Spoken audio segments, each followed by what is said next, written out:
दोस्तों, ना तो पाकिस्तान की इतनी औकात है, ना ही श्रीलंका ने हिम्मत दिखाई। लेकिन नेपाल ने दिखा दिया कि उसके पास चीन से भिड़ने का कलेजा मौजूद है। नेपाल की केयरटेकर गवर्नमेंट ने पोखरा इंटरनेशनल एयरपोर्ट के निर्माण में किए गए भ्रष्टाचार के आरोप में चीन की कंपनी के खिलाफ भी केस दर्ज किया है। और यह बहुत बड़ा मैसेज है। जो काम चीन की पिछलग्गू सरकारें जो नेपाल में थी वो नहीं कर पाई, उस काम को सुशीला कार्की की केयरटेकर गवर्नमेंट ने अंजाम दे डाला है।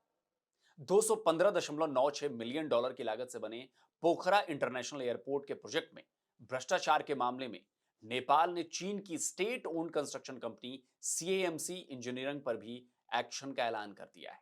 दोस्तों, नेपाल के इस कदम ने बीजिंग को 11,000 वोल्ट से भी ज्यादा का झटका दे दिया है। चीन की रिश्वतखोरी के इल्जाम में फंसी अपनी कंपनी की चिंता सताने लगी है चीन को। नेपाल में अभी अभी चीन के राजदूत चेन शोंग का 3 साल का कार्यकाल पूरा हो गया और उसकी जगह नए राजदूत जो हैं वो नेपाल आएंगे। तो शोंग ने जाते जाते प्रधानमंत्री सुशीला कार्की से मुलाकात की और इस मुलाकात में उन्होंने सीएएमए के खिलाफ चलाए जाने वाले मुकदमे को लेकर बात की।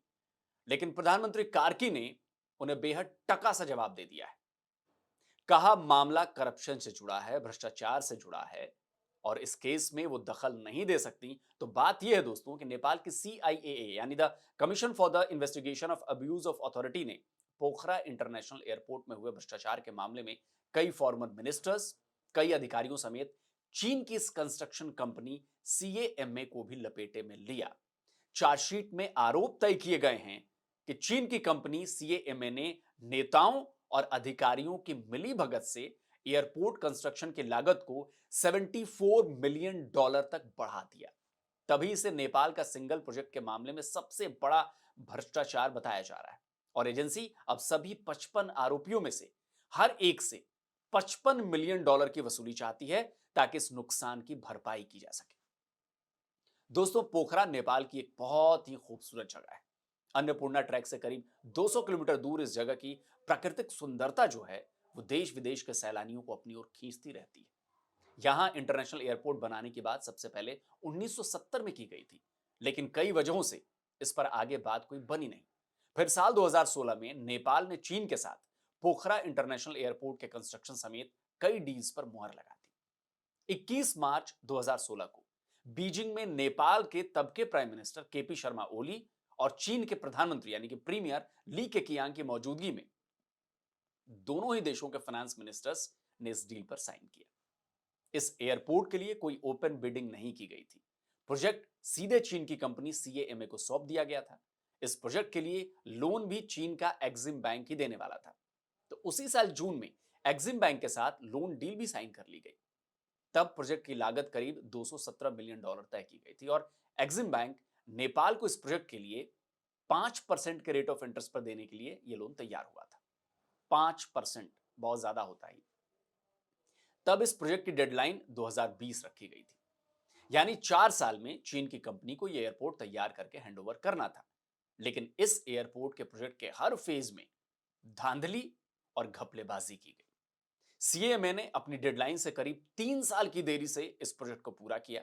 2 जनवरी 2023 को नेपाल के तब के प्राइम मिनिस्टर प्रचंड ने पोखरा के इस नए नवेले इंटरनेशनल एयरपोर्ट का उद्घाटन किया था। तब चीन और नेपाल के प्रो चीन गुट ने भारत पर खूब निशाना भी साधा था। इसे नेपाल और चीन के मजबूत होते रिलेशन का सबूत बताते हुए भारत को साइडलाइन करने की बात कही थी। असल में भारत ने न केवल शुरुआत से चीन के one belt one road project में शामिल होने से इनकार किया है, बल्कि इसका विरोध भी किया है। नेपाल में चीन के इस तरह के प्रोजेक्ट पर नाराजगी भी जताई भारत ने। इसीलिए चीन और नेपाल के चीन प्रेमियों की आंख में भारत लगातार खटक रहा था। लेकिन उनकी यह खुशी बहुत देर तक रही नहीं। उद्घाटन के बाद से ही एयरपोर्ट प्रोजेक्ट सवालों के घेरे में घिर गया था। उसी समय से इस एयरपोर्ट के कंस्ट्रक्शन को लेकर, इसकी उपयोगिता को लेकर सवाल उठाए जाने लगे थे।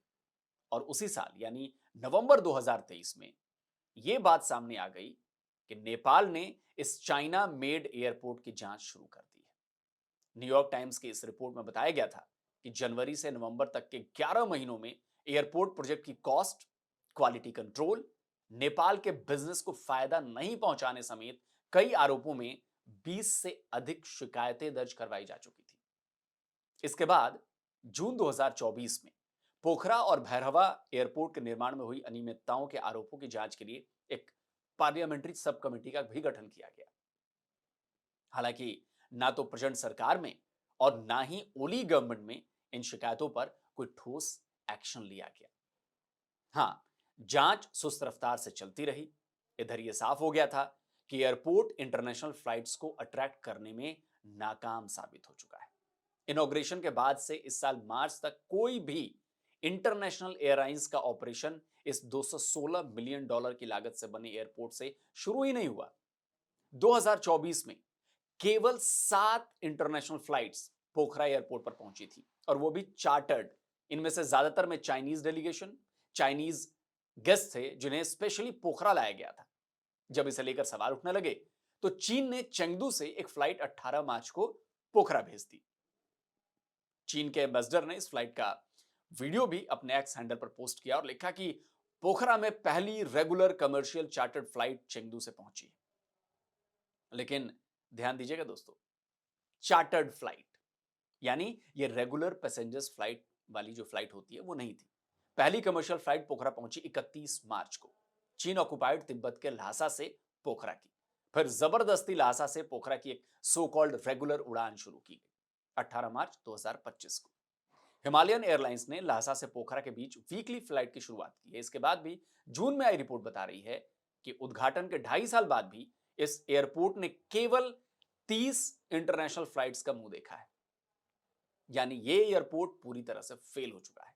इंटरनेशनल फ्लाइट्स नहीं होने का मतलब है एयरपोर्ट की आमदनी का नहीं होना।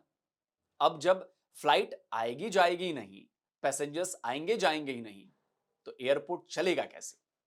और आमदनी नहीं होगी तो चीन का लोन कैसे चुकाया जाएगा? यह खबर 21 दिसंबर की है। पीआरआईए यानी पोखरा रीजनल इंटरनेशनल एयरपोर्ट के लिए गए लोन की किस्त और उसका इंटरेस्ट चीन के एक्सिम बैंक को चुकाने में नेपाल की सरकार नाकाम रही है।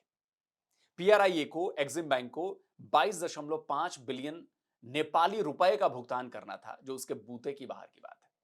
तो भारत ने पहले ही कहा था कि यह एयरपोर्ट चीन का एक डेट ट्रैप है जिसमें नेपाल बुरी तरह फंसने वाला है। वो डेट ट्रैप में फंस गया। मैंने पिछले साल जून में भी इस एयरपोर्ट पर एक वीडियो बनाया था। उसमें भी मैंने बताया था कि चीन ने कैसे नेपाल को चूना लगाया है। मैंने उस वीडियो का लिंक डिस्क्रिप्शन बॉक्स में डाल दिया है, आप चाहें तो वीडियो भी देख सकते हैं, साल भर पुराना है। खैर, इस साल अप्रैल में नेपाल की पार्लियामेंट्री सब कमेटी ने अपनी रिपोर्ट पब्लिक अकाउंट्स कमेटी को सौंप दी और उस रिपोर्ट ने साफ कर दिया कि चीन ने कैसे नेपाल को चूना लगाया है। इस साल 25 अप्रैल को नेपाल के अखबार द हिमालयन टाइम्स ने एक रिपोर्ट पब्लिश की। इसकी हेडिंग थी Pokhara airport runway for corruption not for flights. यानी एक ऐसा रनवे जो करप्शन का रनवे है, फ्लाइट्स के लिए नहीं है। इस खबर में भी पार्लियामेंट की जो सब कमेटी की रिपोर्ट है उसका हवाला देकर बताया गया था कि कैसे एयरपोर्ट बनाने में जमकर धांधली की गई है। न्यूयॉर्क टाइम्स ने अपनी रिपोर्ट में लिखा कि जांच में पता चला है कि नेपाल में चीन के बनाए गए एयरपोर्ट में भ्रष्टाचार ही भ्रष्टाचार किया गया। पार्लियामेंट की सब कमेटी की रिपोर्ट बता रही है कि इस प्रोजेक्ट में 10 अरब नेपाली रुपए से ज्यादा का घोटाला किया गया। रिश्वत देकर प्रोजेक्ट की लागत को बढ़ाया गया, कॉन्ट्रैक्ट की शर्तों का उल्लंघन किया गया, टैक्स छूट का गलत इस्तेमाल किया गया, रनवे के निर्माण में गड़बड़ी की गई, कंसल्टिंग सर्विसेज और फ्यूल स्टोरेज फैसिलिटी में बेहिसाब पैसा दिया गया। तो अब पोखरा एयरपोर्ट को बनाने में की गई धांधली और उसके हिस्सेदारों के खिलाफ कानूनी कार्रवाई शुरू होने जा रही है और तभी चीन इसे लेकर घबरा रहा है। वो तो शुक्र मनाइए कि नेपाल में अभी केयर टेकर गवर्नमेंट है जिसने इस कार्रवाई में तेजी दिखाई है। अगर ओली सरकार होती तो उससे चीन के खिलाफ कोई कदम उठाने के बारे में सोचना ही बेकार था। लेकिन अब देखने वाली बात यह होगी कि इस इंटरनेशनल प्रोजेक्ट में किए गए भ्रष्टाचार के मामले में चीन पर कोई ठोस कार्रवाई होती भी है या नहीं होती है। वैसे पोखरा एयरपोर्ट ने साबित कर दिया कि चीन का दूसरे देश में बनाया गया हर मेगा प्रोजेक्ट फेल ही है, फिर चाहे वो श्रीलंका का हम्बनटोटा पोर्ट हो या फिर पाकिस्तान का ग्वादर बंदरगाह और इंटरनेशनल एयरपोर्ट, हर जगह फेल है चीन।